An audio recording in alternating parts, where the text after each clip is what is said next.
Welcome back to Steel City Sports. So today I'm going to be giving you all my picks for the Week 2 slate of games for the NFL. If you didn't see yesterday, I already put out a video reviewing all the games and going over my picks. I had a record of 12-4 in Week 1, and most of those losses I really should have known better. The first one I was trying to pick a big upset between the Cardinals and the Bills, and the Cardinals still did cover in that game. They just lost, but we're going to talk about how that game really relates to the Bills and the Cardinals for Week 2, of course, in this video. The other one I got wrong, I think basically everyone in the country got wrong, was the Patriots upsetting the Bills. That was the upset of the week, so I don't think anyone could have foresaw that one coming. I also picked the Commanders to beat the Bucs. I don't know. I don't think anyone saw Baker being the best statistical quarterback of Week 1, so another one that's shame on me. But the one that I'm the most ashamed of getting wrong in Week 1 was the Browns. I picked the Browns to beat the Cowboys. I don't know if I'm ever going to pick the Browns again this year as long as Deshaun Watson is at the helm. I should have known better because I've been ranting this entire offseason about how bad Deshaun is. So, yeah, shame on me. Let's get into my Week 2 picks. So starting off Thursday night, tomorrow, we have the Bills at Dolphins. And I think this is, obviously it's a divisional matchup. These games are always fun. Usually the Bills in the Josh Allen Tua era have owned the Dolphins. The Dolphins have beat them a couple times, but typically the Bills do win these games, whether it's in Buffalo or Miami. But I'm actually going to go with the Miami Dolphins. Not only are they home, but also when you look at the Bills last week against the Cardinals, they almost lost that game. They only won by 6 to a team in Arizona that I like, but I don't think Arizona is a playoff team. And Miami, even though I didn't pick them to make the playoffs, I still view them as like a 9 or 10 win team this year. So I think Miami is a far better opponent and a far better test for the Buffalo Bills, especially when you look specifically at the matchup. For me, what is the Bills' biggest weakness? Well, I would say probably their biggest weakness is their secondary because they cut basically all their guys. They cut both their safeties, and Trey White, when he was healthy, was one of their top corners. So their secondary is very thin. I know Rasul Douglas was really good for them after they traded for him last year from Green Bay, but their secondary is very thin. Well, what's the strongest suit of the Miami Dolphins? By far and away is their receiver core. So I see Tyreek Hill and Jalen Waddle being able to feast on this depleted Buffalo Bills secondary. So for me, I'm going with the Miami Dolphins to win tomorrow night. Now we get into the Sunday slate of games. We have the Saints going to Dallas to play the Cowboys.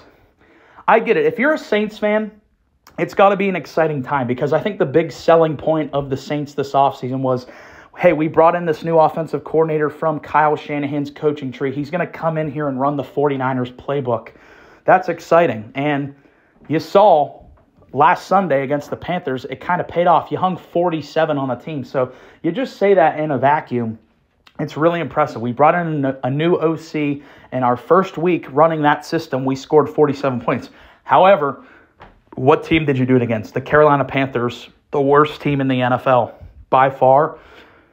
So this is, I think, a really good test for the Saints because even though I think the Cowboys' defense is overrated, it's leaps and bounds. It's in a different universe than the Carolina Panthers. And even though I think it's overrated, it's widely regarded around the league as an elite defense. So I'm really excited for this matchup to see if that Saints offense that we saw be so potent in Week 1 can really translate to play what's considered to be a really good defense. I think CeeDee Lamb is going to be a lot more effective in this game. I'm hoping that he kind of shook off that rust that he had, in Week 1 against the Browns where he really didn't do a whole lot.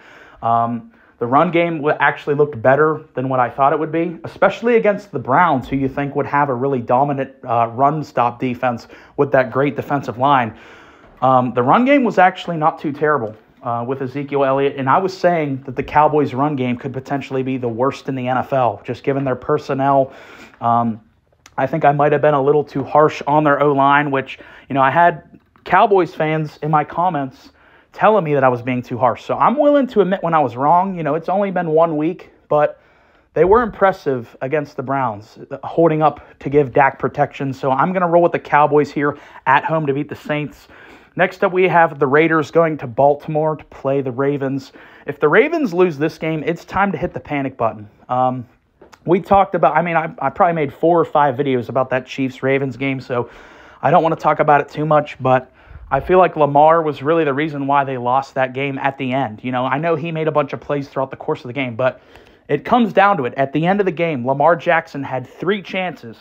The reigning MVP had 3 chances on the 10-yard line to win that game against the Chiefs, and he airballed 2 of those throws, and then the last one, it really wasn't his fault, but he had time after time to at least tie that game up.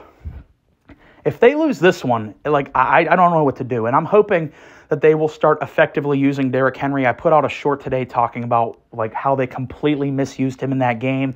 I don't really know if their coordinator, Todd Monken, knows what the fuck he's doing. Like that is really, really concerning to me that Derrick Henry, the number 1 wrecking ball force and easily still a top 5 running back in the league, only got 13 carries in a game against the Kansas City Chiefs. I really don't understand that game plan whatsoever. I'm hoping for their sake it's different in this game against the Las Vegas Raiders.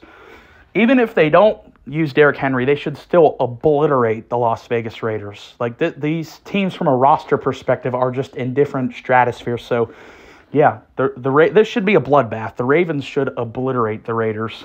Next, we have the Giants and Commanders, another divisional matchup game.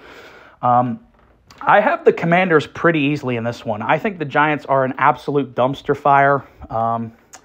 You know, the Vikings defense is not very good, and the Vikings defense completely destroyed Daniel Jones in this offense. And this was something I harped on a lot in the offseason. The Giants, I think, are in the running to have the worst offense. Now, as the course of the season plays out, I do think New England is going to have the worst offense and probably will be picking number 1 overall, but the Giants are going to be in that hunt. Daniel Jones is that bad. Daniel Jones is god-awful. And even though Jaden Daniels didn't have a great debut, I'm just betting on the upside here. And I'm actually kind of surprised by the spread being 1.5. Like I said, this isn't betting advice. I don't really look at spreads like that for these videos, but that one really shocked me that this game is basically almost a pick 'em. I think Washington is a really good pick here. I do see this game being kind of low scoring. You know, the Giants, they should have an opportunity here to really wreak havoc on Jaden Daniels because it is a rookie QB with a bad O-line. The silver lining, at least supposed to be the silver lining of the Giants, is their front 7 and their pass rush. So I think they will be able to rattle Jaden Daniels, but Daniel Jones is that bad that I can't pick them to win. So I could see Washington winning this one by like a field goal. I could easily see like a 13-10 type game here, kind of an ugly win, but Commanders pull it out at home. Next one we have is Chargers at Panthers. So similar to what I said about the Ravens and the Raiders, if the Chargers lose to the Panthers, that is an absolute disgrace. Time to hit the panic button. We don't really need to spend much time on this. Carolina is an absolute dumpster fire. The guy running the show, David Tepper, their owner, doesn't know what the fuck he's doing. He just doesn't know what he's doing. This team is an absolute joke right now. I think the Panthers, they're going to start going down the route of what the Commanders were under Dan Snyder. That is just the laughing stock of the NFL because David Tepper is a moron. And look at this team. I mean, how could you ever bet on this team to win a game? I could realistically see Carolina being winless. And I hate to say this because I was a really big fan of Bryce Young in Alabama. I thought he was going to work out, but it's clear his size doesn't work in the NFL. I think there's a 99% chance Bryce Young is a bust. I just don't see it. He's too small. He's not a very good athlete, you know, especially for a smaller guy like Kyler, who can lean on his athleticism to kind of overcome his height. Bryce Young doesn't have that at all. And I think Carolina, like I said, I could see them potentially going winless this year. So the Chargers, even though I have my problems with the Chargers, I put out a video before the season started about, you know, talking about all the potential problems the Chargers could have. But they're still leaps and bounds better than the Carolina Panthers. They should cruise past them in this one. Next one we have is the Colts going to Green Bay. So we now know that Jordan Love is out. So Malik Willis, as long as, you know, I guess it's possible. I think it's very unlikely, but I guess it's possible they could bring someone else. You know, we did see the Rams do that a couple years back where they just brought Baker Mayfield in the middle of a week. So they could do something like that. I don't know who it would be, but I'm just going to assume for the purposes of this video that Malik Willis is going to be the starter for Green Bay in this game, and you're going to lose every game Malik Willis starts. I'm sorry. The guy is just not good at all.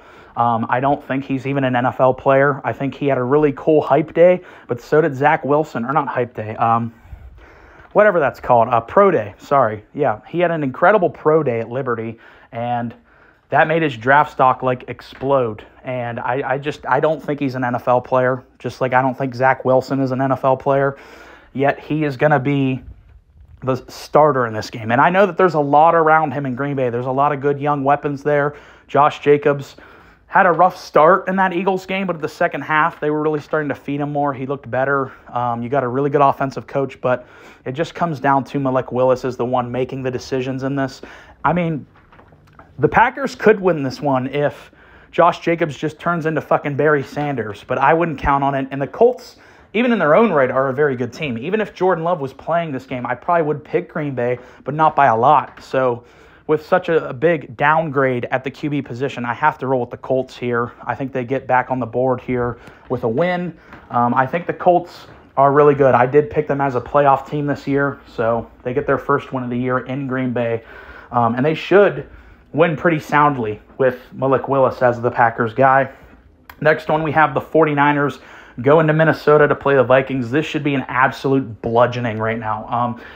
I'm probably not going to do power rankings this week. I don't know. I haven't really decided. But if I were going to do power rankings, the 49ers would be number one on that list. I know a lot of people are putting the Chiefs at number one, and that's fair. You know, I'm never really going to argue against that. It's the fucking Chiefs. But people forget the Chiefs almost blew that one. You know, they were a toe, they were Isaiah Likely's toe away from blowing that game against Baltimore, whereas the 49ers absolutely embarrassed. They fucking curb stomped the New York Jets. A lot of people picked to be a playoff team this year. Not me.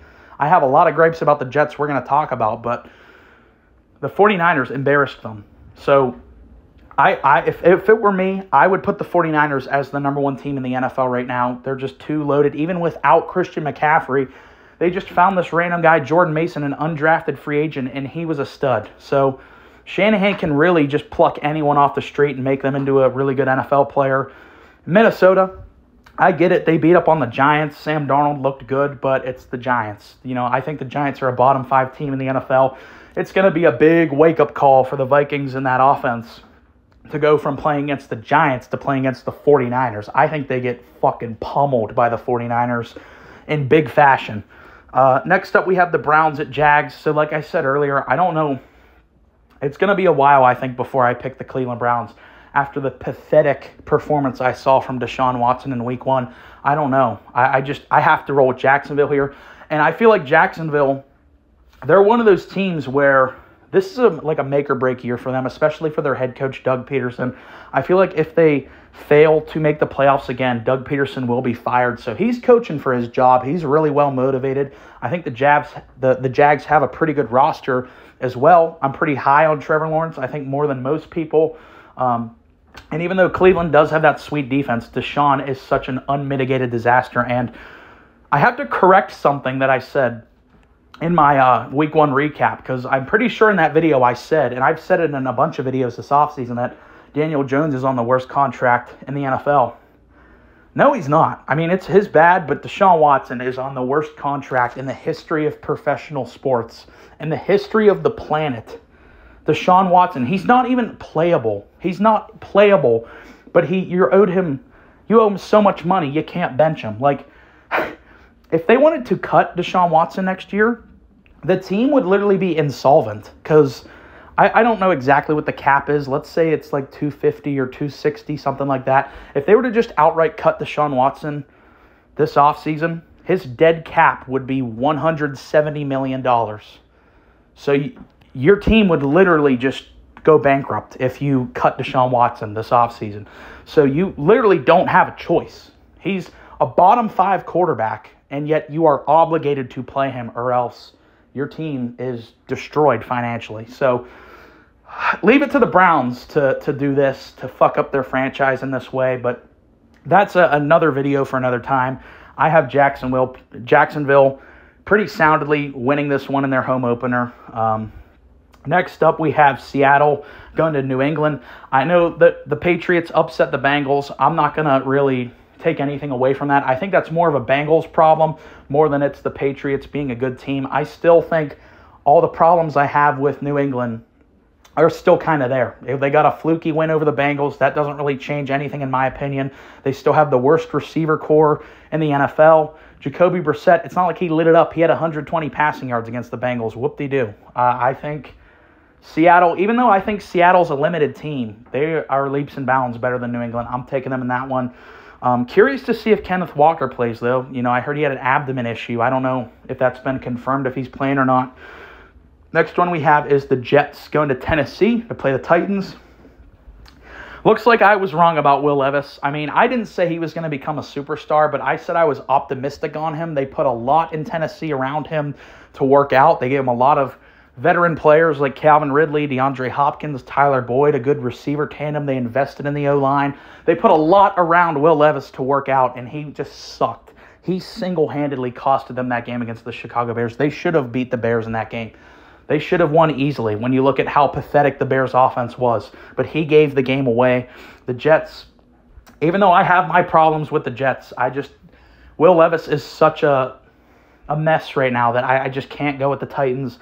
The Jets get one here. And the Jets, they had a couple impressive drives. I mean, Aaron, for all his flaws, even though he's immobile, he can still sling it. He still has a great arm. He can still put the ball where he needs to put it. It's just, you know, the O-line for me is really bad still, even though everyone act like they repaired it because they signed two 35-plus-year-old injury-prone guys. Everyone was like, hey, the Jets figured out their O-line. I still think their O-line's pretty bad, but I have to pick them against Tennessee because Will Levis is that bad. Next up, we have a playoff rematch from the divisional round, and that is Tampa at Detroit. That was a fun matchup last year's playoffs. I think the same outcome is going to happen with the Lions. It's crazy. Like, it felt like in years past, the Lions would always just find a way to lose a game, no matter what. Even when they had talent like Stafford and Megatron and other guys, they always just found a way to lose. It was just the Lions are going to Lions.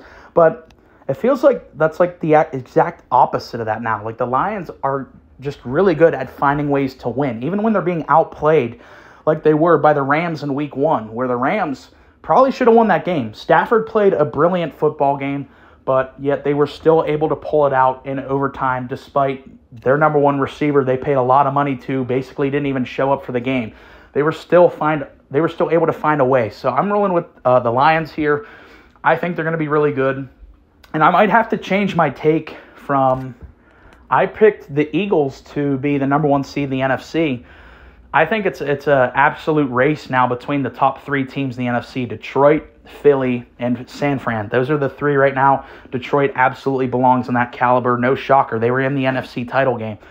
Next up, we have the Rams at Cardinals. So maybe I'm an idiot. Maybe I haven't learned my lesson, but I'm going to go with the Cardinals again. That's back-to-back weeks I picked the Cardinals. I picked them to beat the Bills. Like I said, they still covered the spread even though they lost. But in this one, I think the Rams are only a point favorite because of the injuries. You know, if you didn't know, the Rams are completely decimated by injuries right now. Just after one game, like, majority of their O-line is not going to play in this game, and Puka's gone. So even though I love the connection of Stafford and Kupp, looked like 2021 Cooper Kupp in that game against the Lions, I still think the arguments I made for Arizona kind of hold up.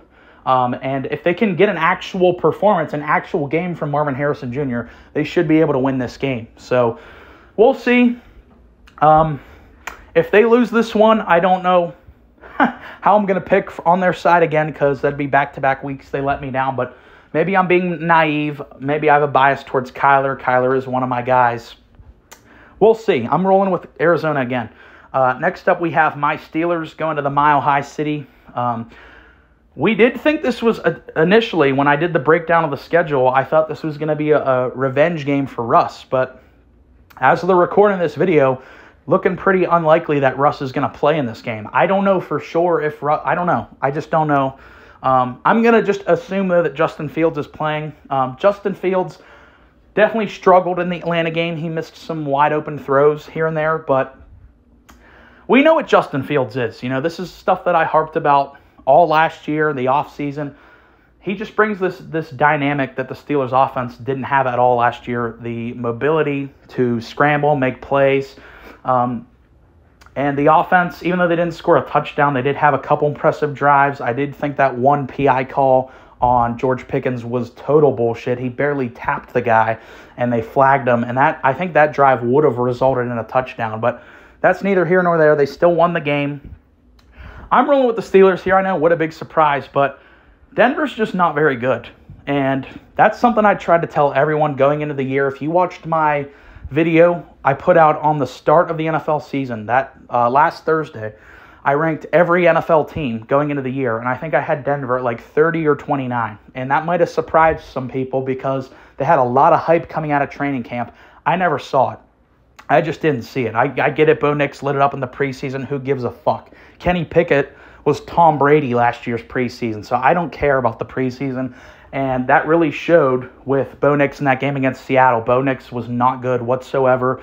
And the Steelers' defense, I think, is actually pretty far superior than Seattle. Even though I really like Seattle's secondary, our pass rush can tend to be one of the best in the league.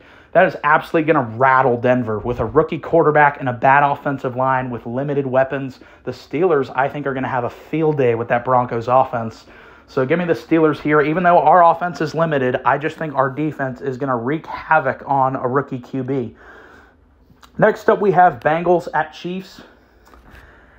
I don't think I'm ever going to pick against the Chiefs this year. I don't know how you can ever realistically pick against Mahomes and Andy Reid in a game. I'm not saying that they're going to go like undefeated or anything this season, but just in terms of predictions, I can't pick against Patrick Mahomes and Andy Reid in a football game, especially after how dreadfully putrid the Bengals looked in Week 1, losing to the Patriots. So I don't have to spend much time on this. It's the Chiefs. I got to roll with the Chiefs. Next up is the Sunday night game. Pretty interesting one with the Bears going down to Houston to play the Texans. So you had like last year's quarterback rookie phenom and C.J. Stroud playing what a lot of people think is going to be this year's rookie quarterback phenom and Caleb Williams. So it's a really interesting matchup. I got to roll with the Texans here. I think the Texans are in the race for the number 1 seed in the AFC. I do really think of them as a top 5, maybe top 7 to 5 team in the NFL right now. They really are in my short list of contending teams. So I'm going to be picking Houston a lot. They just have so much talent. And when you look at the Bears, I picked them to be a playoff team. I put them as the last wild card spot in the NFC because they are another team that has a lot of talent. But when you look at how bad they struggled against Tennessee, which they got some players in Tennessee for sure on that defense with Jeffrey Simmons and L'Jarius Sneed. They got some defenders. But Houston's defense, I think, is on just a different tier than Tennessee. So they're really, if Caleb struggled against the Titans defense, he's going to have a really rough time with the D'Amico Ryans and his defense. And with CJ just already so established as an elite QB in the league with all those weapons, I could see this being an ugly one for the Bears. So I'm rolling with Houston here at home to win. And then, of course, the Monday night game, the final game of Week 2, we have the Atlanta Falcons going to Philadelphia to play the Eagles. I'm rolling with the Eagles here, even though Jalen Hurts had a very up-and-down game in Brazil. Very inconsistent at the game. There were some drives he looked really good.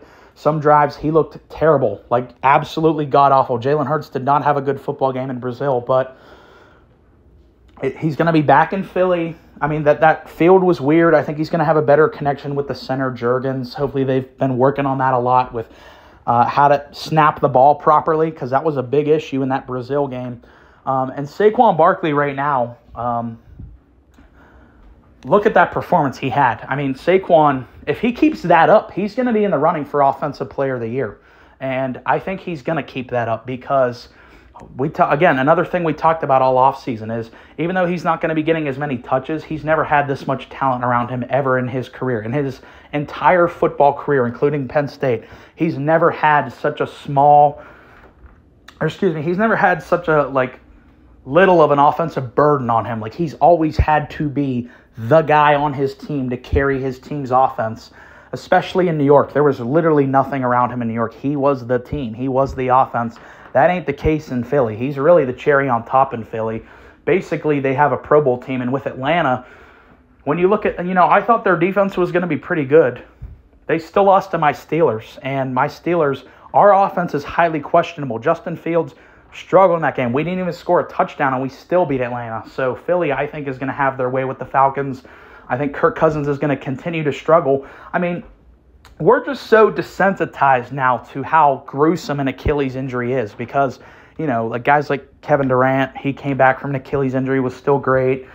We saw like Tom Brady played. I know he didn't have an Achilles injury, but he played till he was 45. Like, we live in such a insane age of athletic rehab and all that stuff and being able to play late in your career. But when you just say it out loud with Kirk Cousins, he's a 36-year-old quarterback off an Achilles injury and has zero mobility outside of the pocket. You just say that, you know, that is a very bleak picture. I don't know how long, like if Kirk plays like he did against the Steelers for the next 4 or 5 games, I would not be shocked to see him benched for Michael Penix Jr. So that's been all my predictions for week 2. Definitely know what you think about my picks. Let me know some of your favorite picks down in the comments down below. And if you made it this far in the video, I really appreciate you listening. Please like and subscribe.